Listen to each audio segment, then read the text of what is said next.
Namaku Nita. Usia 30, dulu aku wanita biasa dengan tubuh gempal dan wajah penuh jerawat batu. Aku tahu aku tak secantik perempuan yang sering muncul di televisi atau Instagram. Tapi aku adalah tipe perempuan yang setia, mencintai suami dengan tulus, dan rela bekerja keras demi kebahagiaan rumah tangga. Saat menikah dengan Dimas, aku merasa seperti wanita paling beruntung di dunia. Dimas tampan, berwibawa, dan punya tutur kata manis. Semua temanku iri padaku waktu itu. Tapi siapa sangka, di balik senyumnya yang hangat, tersembunyi ambisi dan ketamakan yang kelak akan menghancurkan hidupku. Kami menikah 5 tahun lalu, di sebuah pernikahan sederhana yang semua biayanya ditanggung olehku. Uang tabungan hasil lembur bertahun-tahun kulabuhkan ke pesta itu. Tapi aku tak peduli, asalkan Dimas bahagia. Sejak awal, aku tahu aku bukan pasangan ideal baginya secara fisik, tapi aku percaya cinta itu tumbuh dari hati, bukan dari penampilan. Kami tinggal di rumah kecil yang kubeli dengan cicilan dari gajiku sebagai staf administrasi di sebuah kantor. Rumah itu atas nama Dimas, karena saat pengajuan KPR aku masih memiliki cicilan kendaraan. Aku pikir tak masalah, toh kami suami istri. Aku percaya padanya, seperti aku percaya pada Tuhan. Awalnya pernikahan kami cukup harmonis, walaupun Dimas tidak pernah benar-benar menunjukkan kasih sayangnya dengan hangat. Tapi aku selalu menutupi itu dengan pikiran positif. Kupikir mungkin dia hanya lelah bekerja. Mungkin dia pria yang tak pandai menunjukkan cinta dengan kata-kata. Namun, semuanya berubah sejak aku kehilangan bayi dalam kandungan akibat kelelahan kerja. Dimas yang sebelumnya sudah dingin, menjadi semakin jauh. Ia jarang pulang tepat waktu, bahkan mulai sering meninggalkanku di akhir pekan dengan alasan lembur atau ada acara kantor. Aku mulai curiga. Tapi saat kutanya, dia selalu membentakku. Katanya aku terlalu curiga, terlalu sensitif. Ia menyebutku cerewet dan menyedihkan. Kata-katanya menusuk hati, lebih tajam dari sembilu. Aku lelah hidup dengan perempuan kayak kamu. Lihat dirimu di cermin. Gendut, jerawatan, dan menyedihkan, katanya suatu malam setelah aku memintanya pulang lebih awal karena aku sakit. Aku terdiam, mataku basah. Itu pertama kalinya Dimas mengucapkan kata-kata sekejam itu. Tapi aku masih berusaha bertahan. Masih berharap ia akan berubah. Masih percaya bahwa cinta bisa diselamatkan. Hingga suatu hari, aku pulang lebih awal dari kantor karena ada gangguan server. Aku tiba di rumah sekitar pukul 2 siang, dan menemukan sepasang sepatu wanita di depan pintu. Jantungku berdegup kencang. Kupaksakan membuka pintu, dan di sanalah aku melihat Dimas, duduk di sofa sambil merangkul seorang wanita muda, cantik, berambut panjang dan bermakeup sempurna. Mereka tampak terkejut. Tapi bukan karena merasa bersalah, melainkan karena kehadiranku merusak kenyamanan mereka. Apa-apaan ini, Mas? Siapa dia? Tanyaku dengan suara tercekat. Dimas berdiri, bukannya panik atau meminta maaf, dia malah mendengus dan berkata, "Ini Rani, perempuan yang bisa membuatku bahagia. Enggak seperti kamu." Air mataku jatuh. Tak bisa kutahan lagi. Dunia seakan runtuh di hadapanku. Tapi yang paling menyakitkan adalah saat Dimas berkata dengan enteng, "Kita cerai saja, Nit. Aku sudah capek pura-pura mencintaimu." Tak ada maaf. Tak ada perasaan bersalah. Ia bahkan menyodorkan surat cerai seminggu setelah itu. Dan rumah yang kubeli, rumah kecil yang kucicil bertahun-tahun, ia minta agar aku tinggalkan. Katanya, itu sudah atas namanya. Aku kalah dalam banyak hal. Tak hanya cinta, tapi juga harga diri dan harta. Semua usahaku selama bertahun-tahun sirna dalam sekejap. Aku hanya membawa koper kecil dan beberapa baju. Menumpang di kosan teman, tidur di kasur tipis, dan menangis setiap malam. Rasanya aku ingin menyerah. Ingin menghilang dari dunia ini. Tapi dalam kesedihan itu, aku bertemu dengan diriku yang paling kuat. Kalau kamu terus meratapi hidupmu, Nit, kamu akan terus diinjak-injak, ucap Dita, teman satu kosku yang bekerja di perusahaan swasta. Ucapan itu mengubah segalanya. Aku mulai bangkit perlahan. Mengirim lamaran ke beberapa perusahaan, hingga akhirnya diterima di perusahaan ekspor besar sebagai staf logistik. Gajinya tak seberapa, tapi cukup untuk hidup layak dan memulai dari nol. Di tempat kerja baruku, aku bertemu dengan Reza, manajer operasional yang tegas namun ramah. Ia memperlakukanku dengan hormat, tak pernah memandang fisik, dan sering menyemangati di sela-sela kerja. Aku lihat kamu pekerja keras, Nita. Jangan pernah meremehkan dirimu, katanya suatu hari saat kami lembur bersama. Itu kali pertama setelah bertahun-tahun aku merasa dihargai sebagai manusia. Aku mulai memperbaiki diriku. Perlahan tapi pasti. Aku ikut program diet sehat, belajar mengenal makanan bernutrisi, jogging setiap pagi, bahkan ikut kelas yoga online. Aku juga rutin perawatan kulit dengan produk yang terjangkau tapi cocok di kulitku. Perubahan itu butuh waktu. Setahun lebih. Tapi hasilnya mulai tampak. Tubuhku mulai mengecil, wajahku bersih dan cerah. Tapi yang paling penting, aku mulai mencintai diriku sendiri. Aku tak lagi memohon untuk dicintai, karena aku tahu, aku sudah cukup berharga tanpa pengakuan orang lain. Dan saat aku bercermin, aku melihat Nita yang berbeda. Bukan sekadar fisik, tapi juga batin. Aku bukan lagi perempuan lemah yang menangis ditinggal suami. Aku adalah perempuan yang telah bangkit dari kehancuran. Tapi aku tahu, ini baru permulaan. Dunia belum selesai mempermainkanku. Tapi kali ini, aku sudah siap. Setahun berlalu sejak aku keluar dari rumah itu. Rumah yang dulu kubangun dari keringat dan harapan, tapi akhirnya menjadi saksi pengkhianatan terbesar dalam hidupku. Setahun penuh air mata, perjuangan, dan pelan-pelan berubah menjadi kemenangan kecil yang terus bertumbuh. Tubuhku kini lebih ramping. Bukan karena aku ingin membalas dendam pada Dimas, tapi karena aku mulai mencintai diriku sendiri. Jerawat-jerawat batu yang dulu menghiasi wajahku seperti tambalan luka pun perlahan hilang, berganti dengan kulit yang lebih bersih dan cerah. Yang tak kalah penting, aku menemukan kembali senyumku, bukan senyum terpaksa yang kulontarkan saat pura-pura bahagia, tapi senyum yang lahir dari ketulusan menerima diri. Tempat kerjaku kini menjadi rumah keduaku. Rekan-rekan kerja menghormatiku bukan hanya karena aku rajin, tapi karena aku punya integritas. Aku bukan tipe yang menjilat atau pura-pura, tapi selalu siap membantu siapapun yang kesulitan.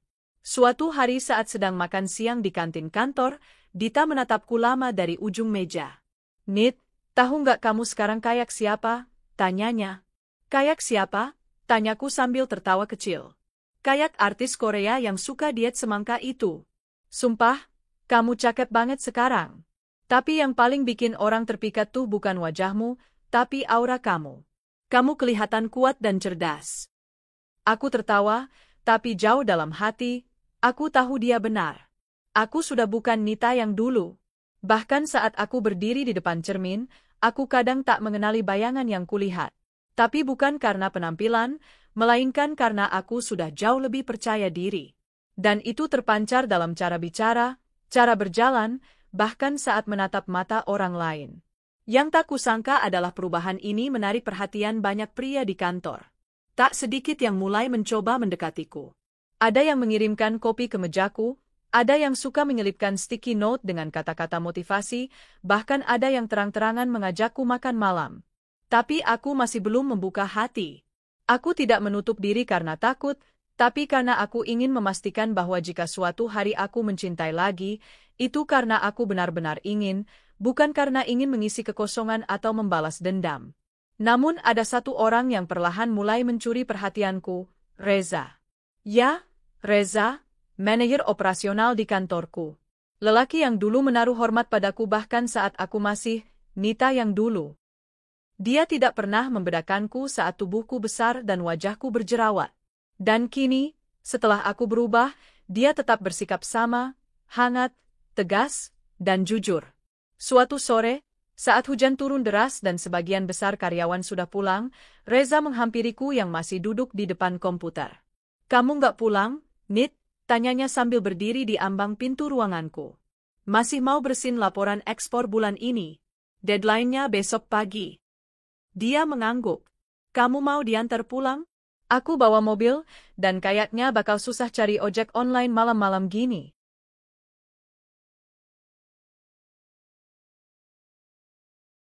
Awalnya aku ragu, tapi akhirnya aku mengangguk. Dan di sepanjang perjalanan, kami tak banyak bicara, tapi aku merasa nyaman. Hangat. Aman.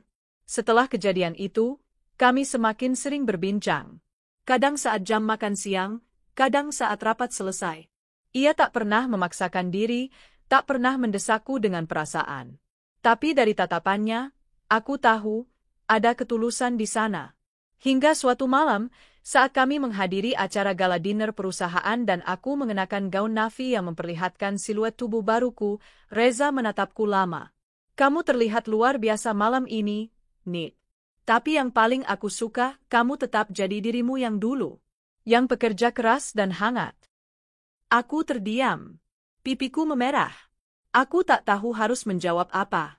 Tapi malam itu, aku menyadari satu hal, mungkin aku bisa jatuh cinta lagi. Dan kali ini, bukan pada pria yang hanya mencintaiku karena penampilanku, tapi pada seseorang yang melihat hatiku sejak awal. Beberapa minggu setelah gala dinner itu, aku menerima undangan ulang tahun dari seseorang yang membuatku mengernyit, Dimas. Ya, mantan suamiku.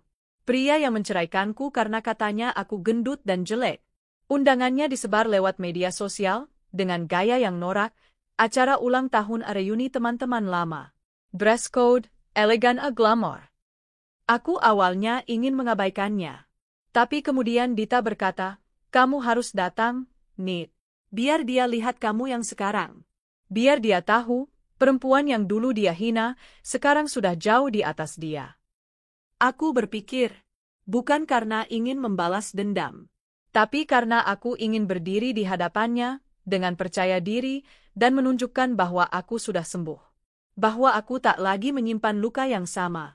3 hari sebelum acara, aku menerima pesan dari Dimas. Aku dengar kamu kerja di perusahaan besar sekarang. Kita ketemu, ya. Ada yang pengen aku omongin langsung. Aku hanya membacanya dan tidak membalas. Tapi diam-diam aku mulai merancang rencana. Aku ingin datang tapi bukan sendiri. Malam harinya, aku mengirim pesan pada Reza. Mas Reza, kalau aku ajak ke acara ulang tahun teman lama, kamu mau temani aku? Butuh beberapa menit sebelum ia membalas. Tentu. Selama kamu butuh aku di sana, aku akan ada buat kamu. Jawaban itu membuat jantungku berdetak lebih cepat. Bukan karena gugup, tapi karena lega. Hari itu pun tiba. Aku mengenakan gaun hitam elegan dengan potongan sederhana namun anggun. Rambutku ditata dengan lembut, makeup natural yang mempertegas kecantikan alami wajahku, dan heels yang membuatku berdiri tegak. Aku bukan sedang berdandan untuk memukau siapapun. Aku hanya ingin menjadi versi terbaik diriku. Reza datang menjemput dengan setelan jas biru gelap. Kami berjalan masuk ke restoran tempat acara digelar, tangan Reza menggandengku dengan lembut. Semua mata memandang kami, termasuk Dimas. Ia tertegun. Matanya membelalak, mulutnya setengah terbuka. Ia tampak tak percaya dengan apa yang dilihatnya. Wanita yang dulu ia campakkan, kini berdiri anggun di hadapannya, dengan pria tampan di sisinya. Dimas mendekat, mencoba bersikap ramah. Nita, kamu kelihatan berbeda. Aku tersenyum. Terima kasih. Kamu juga kelihatan tetap sama. Ia tertawa hambar. Kita bisa bicara sebentar? Sebelum aku menjawab, Reza menatapku, seolah berkata, kalau kamu tidak nyaman, aku bisa ikut. Tapi aku mengangguk padanya, lalu mengikuti Dimas ke sudut ruangan. Aku tahu aku banyak salah dulu, Nit, katanya lirih. Tapi aku kangen kamu. Aku salah ninggalin kamu. Aku pikir aku bahagia sama Rani, tapi ternyata... Aku mengangkat tangan. Kamu nggak perlu jelaskan apapun, Mas Dimas. Aku sudah maafkan kamu sejak lama. Tapi kalau kamu berharap aku kembali maaf, itu tidak akan terjadi. Dia terdiam, lalu berbisik, siapa pria itu? Reza, atasanmu yang baru. Dia sekarang direktur operasional tempat aku kerja. Dimas terperanjat. Wajahnya memucat. Ia seperti baru sadar bahwa kehidupannya yang dulu dibangun di atas kebohongan dan kesombongan, kini runtuh karena karma telah bekerja. Aku berpaling, meninggalkannya dengan elegan. Reza menyambutku dengan senyum hangat. Mau pulang? Tanyanya. Aku mengangguk. Dan saat kami berjalan keluar dari restoran itu, aku tahu satu hal dengan pasti. Aku telah menang. Tanpa harus membalas dengan dendam. Tanpa harus mengucapkan kata-kata kasar. Cukup dengan menjadi versi terbaik dari diriku sendiri. Malam itu, usai menghadiri ulang tahun Dimas, aku tidak langsung tidur meski tubuhku letih. Aku duduk di tepi ranjang, melepas sepatu pelan-pelan sambil memandangi refleksi diriku di cermin. Masih terngiang ekspresi wajah Dimas ketika aku memperkenalkan Reza padanya. Wajahnya memucat, tubuhnya kaku, dan matanya tidak bisa menyembunyikan penyesalan. Bukan karena aku ingin dia menyesal. Tapi itu adalah momen pembuktian. Bahwa aku yang dulu dianggap tidak layak, ternyata lebih kuat dan berharga dari yang pernah dia bayangkan. Namun ada satu hal lagi yang belum selesai. Satu luka yang masih tersimpan dalam-dalam, rumah itu. Rumah itu dulu kubeli dari hasil tabunganku sendiri, bertahun-tahun bekerja sambil menahan kebutuhan pribadi. Dimas saat itu masih bekerja serabutan, dan sebagian besar biaya renovasi, perabot, hingga pajak-pajaknya kutanggung sendiri. Tapi saat kami bercerai, Dimas bersikeras untuk tetap tinggal di sana. Dia memanipulasi keadaan, memanfaatkan ketidakberdayaku yang kala itu terpuruk. Aku tidak memperjuangkannya karena hatiku terlalu lelah dan aku hanya ingin pergi sejauh mungkin dari luka. Namun kini, aku berbeda. Aku sudah sembuh, lebih kuat, dan lebih tahu hakku. Malam itu aku membuka dokumen lama, mencari sertifikat rumah yang kusimpan rapi di brankas. Nama di sana jelas tertulis, Anita Larasati. Bukan Dimas. Bukan kami berdua. Hanya aku. Rumah itu masih sepenuhnya milikku secara hukum. Tanganku menggenggam erat kertas itu. Aku tahu ini saatnya mengambil kembali milikku, bukan karena ingin balas dendam, tapi karena aku tidak mau lagi membiarkan orang lain menginjak harga diriku. Keesokan harinya, aku membuat janji dengan pengacara kantor, Mbak Rika. Dia orang yang ramah, tapi sangat tegas kalau urusan hukum. Aku sudah lihat sertifikat dan semua dokumen pembelian. Rumah itu milik kamu sepenuhnya, Nit. Kamu punya hak penuh untuk mengambilnya kembali, katanya sambil menyusun dokumen yang akan kami kirim ke Dimas sebagai pemberitahuan resmi. Apa akan sulit? Tanyaku. Kalau dia kooperatif, tidak. Tapi kalau dia ngotot, ya, kita bisa gugat.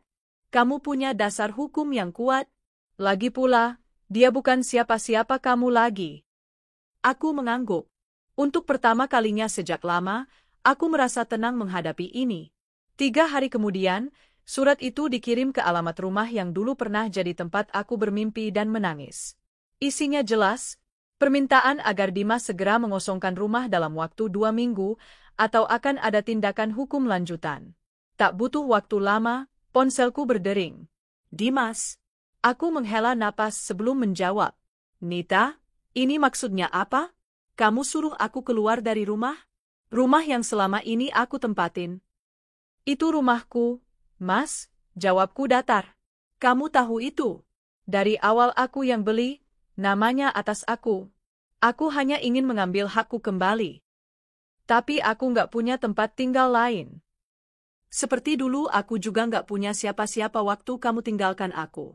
Tapi aku bertahan. Sekarang giliran kamu dewasa dan bertanggung jawab atas hidupmu sendiri. Suara di ujung sana mendesah. Nita, jangan begini. Kita bisa bicarain baik-baik. Baik-baik sudah lewat bertahun-tahun lalu, Mas. Ini bukan soal balas dendam. Ini soal aku mengambil kembali apa yang memang milikku. Setelah itu, dia tak menelepon lagi. 2 minggu berlalu. Hari pengosongan rumah tiba. Aku datang dengan 2 orang petugas pengacara dan notaris yang menjadi saksi proses pengambil alihan. Dimas sudah tak punya alasan lagi untuk bertahan. Barang-barangnya sudah setengah dikemasi, dan sebagian sudah dimuat ke dalam mobil pick-up kecil. Ketika aku masuk ke dalam rumah, mataku menatap setiap sudut ruangan dengan perasaan campur aduk. Ada perabot lama yang dulu kupilih sendiri, dinding ruang tamu yang dulu pernah kucat dengan tangan sendiri, bahkan bekas tempelan foto pernikahan kami dulu yang sudah tidak ada.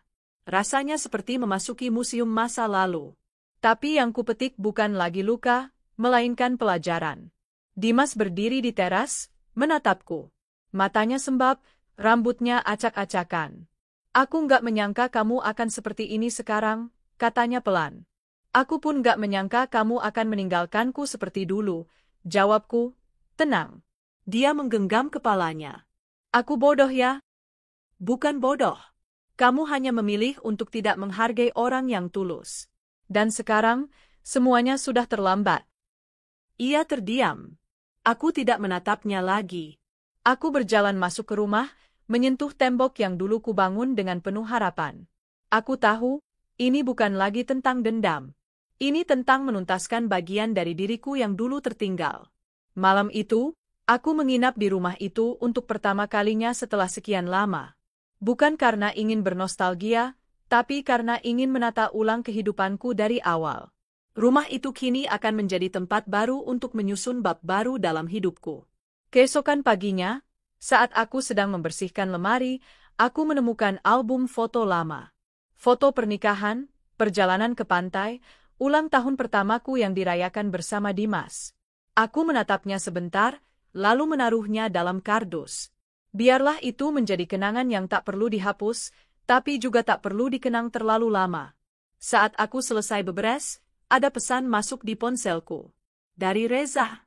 Kapan aku boleh bantu kamu cat dinding rumah barumu itu? Wajah tersenyum dengan mulut terbuka mata bahagia. Aku tertawa kecil dan membalas. Besok sore, kalau kamu ada waktu. Untuk kamu, aku pasti sempatin. Dan hatiku pun tersenyum. Hari-hari berikutnya, aku mulai menata rumah dengan nuansa baru. Tak lagi ada warna kusam, tak ada foto lama, dan tak ada kenangan yang menyesakan. Aku mengganti sofa, mengecat ulang dinding dengan warna hangat, dan menanam bunga di halaman depan. Reza sering datang membantu. Kadang membawakan makanan, kadang sekadar menemani mengecat atau menyusun rak buku. Bersamanya, rumah ini terasa hidup. Rumah ini cocok jadi tempat cerita baru, katanya suatu sore. Aku menoleh padanya, tersenyum. Aku pun berpikir begitu. Dia mendekat, lalu menatapku lama. Aku tahu kamu butuh waktu. Tapi aku ingin kamu tahu, aku siap jalan bareng kamu. Pelan-pelan, tanpa paksaan. Hatiku menghangat. Aku tahu, cinta yang seperti ini adalah cinta yang layak diperjuangkan.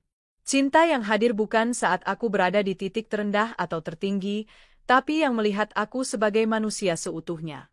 Rumah ini dulu menjadi saksi luka. Kini, ia akan jadi saksi dari harapan baru. Dan aku akan terus melangkah. Bukan lagi sebagai wanita yang ditinggal karena dianggap tak sempurna, tapi sebagai wanita yang tahu nilai dirinya, dan tidak takut mengambil kembali apa yang memang menjadi miliknya. Pagi itu aku membuka tirai ruang tamu dan membiarkan cahaya mentari menyusup ke dalam rumah. Aroma kopi yang baru diseduh menguar, menyatu dengan wangi cat dinding yang masih segar. Di meja makan, ada 2 cangkir dan sepotong roti panggang. Satu untukku, satu lagi untuk Reza, yang masih berkutat memasang rak buku di pojok ruang keluarga. Ini rak terakhir, ya? Katanya dengan keringat membasahi pelipisnya. Aku mengangguk sambil meletakkan cangkir kopi di dekatnya. Kamu udah kerja kayak tukang selama seminggu ini, Reza? Dia tertawa kecil. Tukang? Enggak masalah. Asal aku bisa bantu kamu bangun tempat yang nyaman. Kalimatnya sederhana, tapi cukup membuatku menoleh dan menatapnya beberapa detik lebih lama dari biasanya.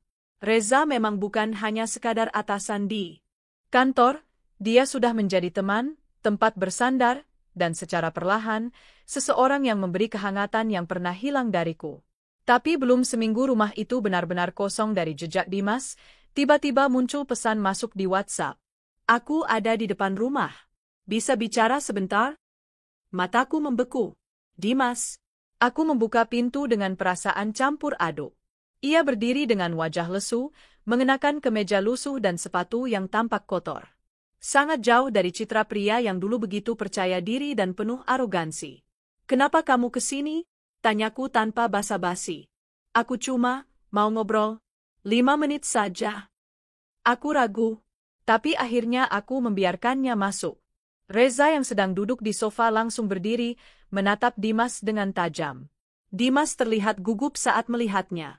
Kamu masih di sini? Tanya Dimas pada Reza. Rumah ini milik Nita.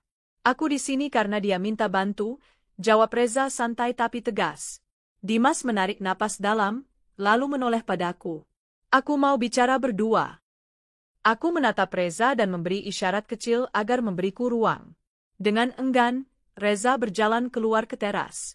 Cepat saja, ucapku dingin. Dimas duduk di sofa, mengusap wajahnya yang terlihat letih. Aku kehilangan segalanya, Nit. Setelah cerai dari kamu, aku pikir hidupku akan membaik. Tapi ternyata tidak. Perempuan yang dulu kucintai selingkuh dariku. Uangku habis. Aku kehilangan pekerjaan. Aku tidak bereaksi. Tidak ingin menunjukkan simpati. Aku sadar aku salah. Aku hilaf. Kamu satu-satunya yang benar-benar tulus selama ini. Kamu nggak pernah menuntut, kamu selalu ada. Lalu kenapa kamu dulu tinggalkan aku seolah-olah aku beban? Suaraku mulai meninggi. Kenapa kamu permalukan aku karena tubuhku, karena jerawatku, karena aku nggak cukup cantik di matamu? Aku bodoh, bisiknya. Dan sekarang aku sadar. Aku ingin kita mulai dari awal. Aku minta maaf. Aku minta kamu beri aku kesempatan kedua. Aku tertawa, getir. Kesempatan kedua? Saat aku sudah susah payah menyusun kembali hidupku. Aku berdiri. Mas Dimas, kamu tahu siapa Reza?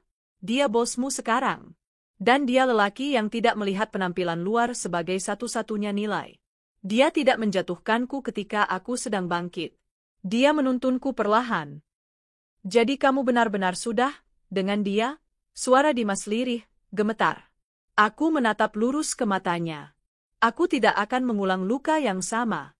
Jika kamu benar-benar menyesal, baik. Tapi itu bukan urusanku lagi. Aku sudah memaafkan, tapi bukan berarti harus menerimamu kembali. Dimas menunduk. Lama. Kemudian berdiri dan berjalan keluar tanpa sepatah kata pun. Minggu-minggu berikutnya menjadi masa yang aneh. Wajah Dimas mulai sering muncul di kantor tempat aku dan Reza bekerja. Dia terlihat lebih sopan, lebih pendiam, dan sesekali mencoba mendekatiku lagi, dengan membawakan kopi, membantu tugas-tugas kecil, atau hanya menyapa dengan senyuman malu-malu. Sayangnya, orang-orang di kantor mulai memperhatikan itu. Aduh, Bunita lagi digodain mantannya, celetuk Rina dari divisi HR sambil tertawa kecil. Aku hanya mengangkat alis. Dia tuh sekarang suka nanya-nanya kamu loh, Bu. Padahal waktu dulu katanya dia ninggalin kamu. Rasa panas menjalar ke pipiku. Aku tidak suka menjadi bahan gosip. Reza juga mulai menunjukkan kegelisahannya. Suatu sore saat kami pulang bersama, dia berkata, aku nggak nyaman lihat Dimas terus mendekati kamu. Dia pernah menyakitimu, Nit. Aku takut kamu tergoda nostalgia. Aku menoleh. Kamu pikir aku selemah itu, Reza? Dia menggeleng cepat. Bukan itu maksudku. Aku khawatir. Aku sayang kamu, Nit, dan aku ingin kita jalani hubungan ini dengan tenang. Kata-kata itu membuatku terdiam. Kami memang belum pernah secara resmi bicara soal hubungan kami, tapi kali ini Reza mengucapkannya dengan jujur. Dan itu membuat jantungku berdebar. Beberapa hari kemudian, kantor kami mengadakan gathering tahunan, acara besar yang biasanya dihadiri semua karyawan dan keluarga mereka. Aku awalnya enggan datang. Tapi Reza menyemangatiku. Kamu harus tampil. Biar mereka tahu siapa kamu sekarang. Jangan sembunyi. Kamu sudah terlalu lama diam. Maka hari itu, aku mengenakan dress berwarna biru navy yang elegan, dengan make-up tipis dan rambut ditata sederhana. Begitu aku tiba, semua mata menoleh. Tak sedikit yang terperangah, bahkan beberapa karyawan yang belum terlalu mengenalku langsung berbisik-bisik.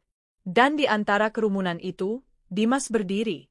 Matanya tak berkedip memandangku, seolah tak percaya wanita yang berdiri di depannya adalah mantan istrinya yang dulu ia tinggalkan. Namun aku tidak berjalan ke arahnya. Aku berjalan pelan ke arah Reza, yang sedang menungguku di pintu masuk aula.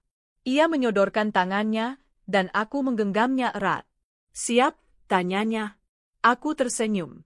Lebih dari siap. Selama acara berlangsung, Reza dan aku tidak banyak berbicara tentang Dimas. Tapi aku tahu, tatapan iri dan penuh penyesalan dari mantan suamiku itu terus mengikutiku sepanjang malam. Dan entah sejak kapan, Hatiku tak lagi peduli. Beberapa minggu kemudian, aku duduk di balkon rumahku, menikmati senja sambil memutar ulang semua kejadian yang telah kulewati. Dari titik terendah, diceraikan, dihina karena fisik, ditinggal tanpa peduli, hingga kini menjadi wanita yang tak hanya mandiri secara emosional, tapi juga disayangi dan dihargai oleh seseorang yang benar-benar melihat nilai diriku. Teleponku berdering. Reza, aku sudah bicara dengan tim hukum soal rumah itu. Semuanya sudah beres atas nama kamu. Bahkan ada peluang buat kamu jual dan beli properti baru kalau mau. Aku tersenyum. Terima kasih, Reza. Tapi rumah ini sekarang sudah jadi rumahku yang sesungguhnya. Untuk masa depan, bukan masa lalu. Aku suka dengar kamu ngomong begitu. Semoga masa depan itu, ada aku juga di dalamnya. Hatiku bergetar. Kalau kamu siap, Nit, aku serius. Aku menghela napas pelan. Aku nggak mau buru-buru. Tapi ya, aku ingin kamu ada. Senja itu menjadi saksi. Bukan hanya perjalanan seorang wanita yang ditinggal dalam luka, tapi seorang wanita yang memilih untuk sembuh, bangkit, dan mencintai dirinya sendiri lebih dulu, sebelum membuka hati untuk yang pantas. Dan Dimas? Biarlah dia menatap dari jauh, mengenang semua yang telah ia sia-siakan. Karena kali ini, aku tidak akan menoleh ke belakang lagi. Sudah 3 bulan sejak aku kembali menempati rumah yang dulu pernah menjadi saksi bisu luka dan air mata. Kali ini, rumah itu terasa berbeda. Lebih terang, lebih hangat, dan tentu saja, lebih penuh tawa. Reza kerap datang di akhir pekan, membawa makanan, bahkan kadang-kadang membawakan tanaman baru untuk mempercantik taman depan. Aku sedang menyiram bunga sore itu ketika tetanggaku, Bu Ratna, datang menghampiri sambil membawa sekotak kue. Nita, Masya Allah kamu sekarang makin cantik ya, Bu Ratna jadi pangling, ucapnya antusias. Aku tersenyum. Bu Ratna bisa aja. Biasa aja kok saya. Aku denger-denger kamu udah sering dijemput cowok gagah pakai mobil kantor ya? Yang itu ya, bos kamu. Aku tertawa, berusaha tidak menunjukkan keterkejutan. Gosip memang cepat menyebar. Aku tak menyanggah, tapi juga tidak membenarkan. Tapi satu hal yang ku tahu, kebahagiaanku sekarang mulai menarik perhatian orang-orang yang dulu bahkan tak peduli saat aku diceraikan tanpa belas kasihan. Di kantor, suasana makin ramai karena mendekati peluncuran proyek baru. Aku diminta oleh Reza untuk menjadi perwakilan tim dalam presentasi ke jajaran direksi. Dulu, membayangkan berbicara di depan banyak orang membuatku sesak. Kini, aku justru merasa tertantang. Hari itu, aku mengenakan blazer hitam dengan rok pensil dan high heels yang memancarkan aura profesional. Ruang rapat dipenuhi orang-orang penting, dan aku berdiri di tengah, menjelaskan rencana strategi kami. Selesai presentasi, suara tepuk tangan menggema. Reza tersenyum penuh kebanggaan dari sudut ruangan. Namun, dari arah belakang, aku bisa melihat sosok Dimas yang hanya menunduk. Sejak malam acara kantor itu, dia tak lagi mendekatiku secara terang-terangan. Tapi tatapannya setiap kali berpapasan tak pernah lepas dari rasa menyesal. Beberapa hari setelah presentasi, HRD mengumumkan adanya kenaikan jabatan untuk beberapa staf senior, dan namaku termasuk di dalam daftar. Posisi baruku akan memimpin sebuah divisi yang cukup strategis, dan tentu saja, ruang kerjaku pun akan berpindah ke lantai eksekutif. Selamat, Bu Nita, ucap rekan-rekan satu persatu. Aku mengangguk sambil mengucapkan terima kasih. Saat melewati meja Dimas, aku berhenti sejenak. Terima kasih, Mas Dimas, sudah banyak bantu waktu dulu. Semoga Mas juga segera dapat promosi seperti yang diharapkannya, ucapku sopan. Dia mendongak.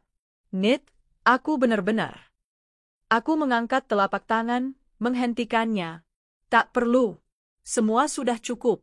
Kita sekarang rekan kerja. Tidak lebih. Ia menunduk, dan aku melangkah pergi dengan dada tegak. Hubunganku dengan Reza pun makin terbuka.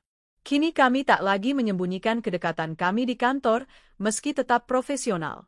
Saat ada waktu senggang, dia kerap mengajakku makan siang di rooftop atau membahas proyek-proyek masa depan bersama. Sampai akhirnya, sebuah undangan datang. Undangan ulang tahun keponakan Dimas. Yang mengherankan, namaku tertulis sebagai salah satu tamu kehormatan. Aku tertegun saat melihat nama pengundangnya bukan dari keluarganya, tapi dari Dimas sendiri. Reza membacanya dengan alis terangkat. Dia sengaja ngundang kamu. Aku hanya mengangkat bahu. Kelihatannya sih begitu. Dan kamu mau datang? Aku terdiam lama. Di satu sisi, aku tak mau terkesan seolah masih punya kepentingan dalam hidup Dimas. Tapi di sisi lain, ada bagian dari diriku yang ingin menunjukkan, aku sudah berubah. Dan aku bukan perempuan lemah yang dulu ia injak-injak. Kalau kamu ikut, aku mau, kataku mantap. Reza mengangguk. Kalau itu bisa jadi penutup yang kamu butuhkan, aku akan temani. Hari yang ditentukan tiba. Aku dan Reza datang agak terlambat, sengaja, karena aku tidak ingin menjadi pusat perhatian terlalu cepat. Begitu masuk ke rumah besar tempat acara berlangsung, suasana langsung hening. Semua mata tertuju padaku, banyak yang mengenal wajahku sebagai mantan istri Dimas yang dulu kurus penuh jerawat. Tapi kini aku tampil berbeda. Tubuhku lebih sehat, wajahku bersih, aura percaya diriku terpancar jelas. Dan aku tidak datang sendirian, aku menggandeng Reza, pria yang kini menjadi pilar hidupku. Dimas melihat kami dari kejauhan. Ia berdiri terpaku, bahkan tidak menyapa langsung. Ibunya, yang dulu sering memperlakukanku seperti pembantu, menghampiri kami dengan raut ragu. Kamu, Nita? Aku tersenyum. Iya, Tante. Apa kabar? Masya Allah, kamu sekarang cantik sekali. Ini, suamimu? Tanyanya menunjuk Reza. Belum sempat aku menjawab, Reza meraih tanganku dan berkata, belum, Tante. Tapi insya Allah sebentar lagi. Wajah Ibu Dimas merah padam. Oh, iya, masuk yuk, duduk dulu. Kami pun duduk. Tak berapa lama, Dimas mendekat. Terima kasih sudah datang, ucapnya dengan suara yang hampir tak terdengar. Aku mengangguk. Kami datang sebagai tamu. Dan untuk keponakanmu. Dia menatap Reza, lalu menunduk. Kau lebih beruntung dari yang kau kira, Reza. Dia, wanita terbaik yang pernah aku miliki, dan aku buang begitu saja. Reza tidak menjawab. Hanya merangkul pinggangku ringan, sebagai isyarat bahwa aku kini miliknya. Acara berlangsung seperti biasa, namun aku tahu, setiap langkahku, setiap senyumku, setiap tawa kecilku dengan Reza adalah pukulan bagi Dimas yang kini hanya bisa menonton dari jauh. Beberapa minggu kemudian, aku mendapat kabar bahwa Dimas mengundurkan diri dari kantor. Tak ada penjelasan panjang. Hanya email pamit yang dikirimkan ke seluruh tim. Aku membaca email itu dalam diam, tanpa rasa, tanpa luka.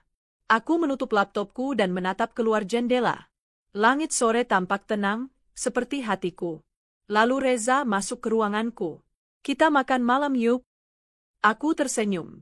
Boleh, tapi aku yang traktir kali ini. Dia tertawa kecil. Kenapa? Karena hari ini aku resmi menutup semua lembar masa lalu. Saatnya benar-benar melangkah ke depan. Dia mengulurkan tangan. Boleh aku yang menemani setiap langkah itu? Aku menggenggamnya. Kau sudah. Aku bukan lagi perempuan yang berdiri di cermin dengan air mata mengalir karena merasa tidak cantik. Aku bukan lagi perempuan yang menangis semalaman karena ditinggalkan. Aku bukan lagi perempuan yang menyembunyikan diri dari dunia karena rasa malu. Kini aku adalah versi terbaik dari diriku sendiri. Dan jika Dimas bertanya kenapa aku tak pernah menoleh lagi, jawabannya sederhana. Karena aku sudah menemukan jalan baru. Jalan yang tidak pernah lagi menyesal untuk meninggalkan masa lalu seburuk apapun itu. Beberapa minggu setelah Dimas mundur dari kantor, suasana jadi terasa lebih ringan. Tidak ada lagi perasaan ganjil saat berada di ruang rapat, tidak ada lagi tatapan diam-diam yang membuatku harus pura-pura kuat. Kini, aku tidak hanya bisa menjadi diriku sendiri, aku juga bebas untuk bahagia tanpa rasa bersalah. Reza semakin terbuka soal hubungannya denganku.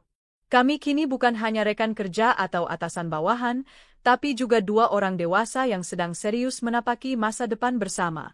Di depan orang-orang kantor, ia sudah tidak lagi menyembunyikan rasa bangganya. Beberapa dari mereka mulai melontarkan pertanyaan pelan, penuh selidik. Bu Nita, katanya sekarang sering bareng Pak Reza ya? Wah, cocok lo kalian, ujar sekretarisku suatu hari sambil tersenyum menggoda. Aku hanya tertawa kecil. Kita kerja bareng, banyak proyek harus diselesaikan. Tapi aku lihat Pak Reza nungguin ibu terus tiap pulang kerja, romantis banget deh, balasnya lagi. Ah, gosip. Tapi aku tak lagi gelisah karenanya. Karena kali ini, aku bahagia. Suatu malam, Reza mengajakku makan malam di restoran atas gedung tempat kami biasa meeting klien penting. Tempat itu hanya bisa dipesan dengan reservasi jauh hari. Lampu-lampu redup berpendar temaram, suara gesekan alat musik klasik mengalun lembut dari pojok ruangan. Aku mengenakan gaun sederhana warna marun, rambutku digerai alami, tanpa makeup berlebihan. Reza mengenakan setelan jas abu gelap, wangi parfumnya yang khas membuat suasana terasa intim. Malam itu, dia menatapku dalam. Nita, aku tahu kamu pernah hancur, disakiti, bahkan dibuang tanpa rasa. Tapi lihat kamu sekarang, kamu berdiri begitu kokoh. Aku ingin jadi bagian dari hidupmu, bukan cuma sekarang, tapi seterusnya. Aku tercekat. Aku nggak akan buru-buru. Tapi kalau kamu izinkan, aku ingin melamar kamu. Di waktu yang kamu tentukan. Di tempat yang kamu suka. Tapi hari ini, izinkan aku menaruh harapanku di tanganmu. Tangannya menggenggamku erat. Matanya penuh kesungguhan. Dan aku tak bisa menolak. Aku mengangguk perlahan.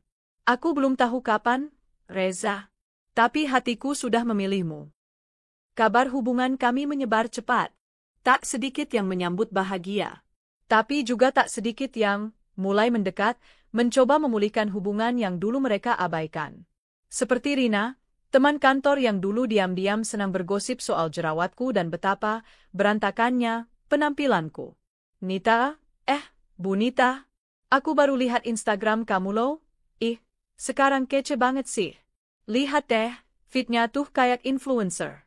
Makeup MU sekarang glowing banget. Sharing dong, kamu pakai skincare apa sih? Ujarnya sok akrab, padahal dulu pernah menertawaiku karena hanya membawa bekal dari rumah.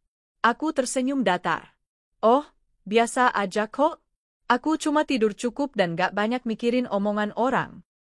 Wah, itu sindirannya? Dia terkekeh kaku.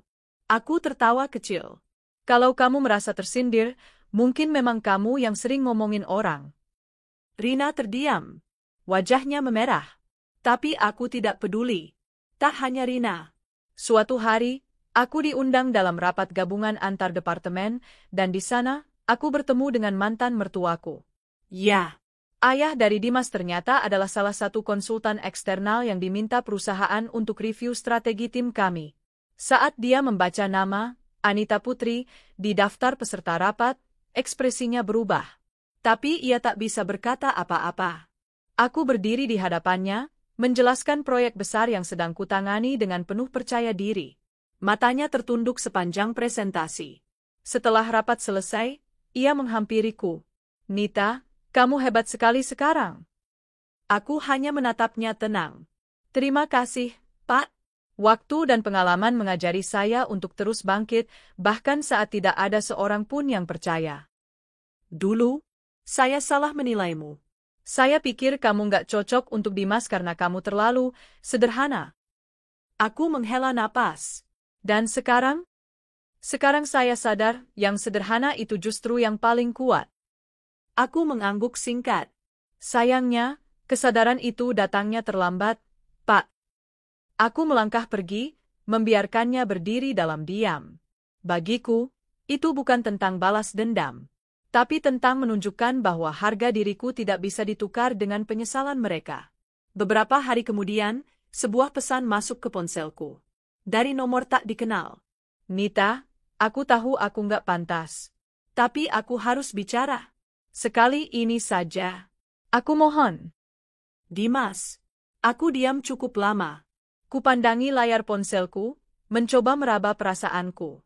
Marah? Tidak. Sedih? Juga tidak. Hanya ada satu rasa. Tenang. Itu artinya, aku sudah sembuh. Tanpa banyak pikir, aku balas singkat. Kita tidak perlu bicara.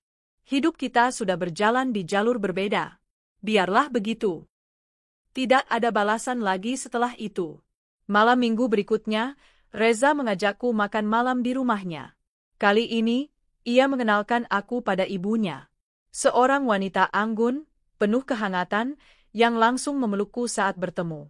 Reza banyak cerita tentang kamu. Tapi kenyataannya kamu lebih luar biasa dari yang aku bayangkan, ucapnya sambil tersenyum. Aku terharu.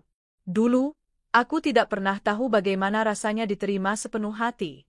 Tapi malam itu, aku tahu, aku sedang melangkah menuju keluarga yang benar-benar menginginkanku, bukan menghinaku. Setelah makan malam, saat hanya berdua di taman, Reza menggenggam tanganku erat.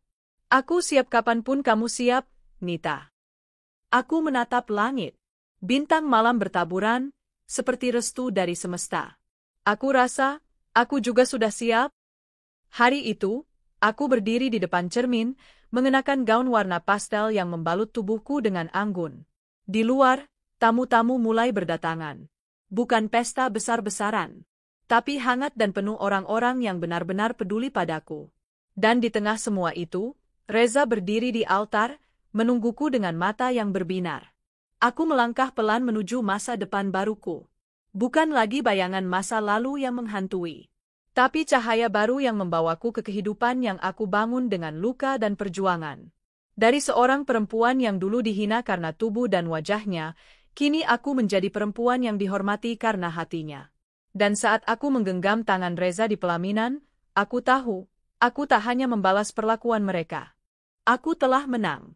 1 tahun telah berlalu sejak hari pernikahanku dengan Reza.